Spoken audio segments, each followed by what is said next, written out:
بعض بزرگوں سے سنا ہے کہ علم نمک کے برابر ہونا چاہیے جبکہ عمل آٹے کے برابر ہونا چاہیے۔ پیارے مرشدی اس جملے کی وضاحت فرما دیجئے۔ حضرت امام شافعی رحمۃ اللہ علیہ کا فرمان ہے کہ مجھ سے امام مالک رحمۃ اللہ علیہ نے ارشاد فرمایا، علم نمک کی مقدار اور ادب یعنی اچھے اخلاق آٹے کے برابر حاصل کرو۔ مطلب یہ کہ علم بغیر ادب کے فائدہ نہیں دیتا، اور ادب زیادہ ہو تو قلیل علم بھی نفع دیتا ہے۔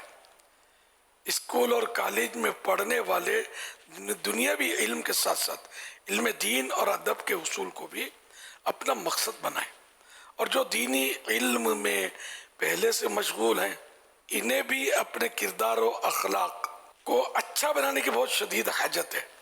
اللہ کریم ہمیں دین و دنیا کا نفع بخش علم حاصل کرنے کے ساتھ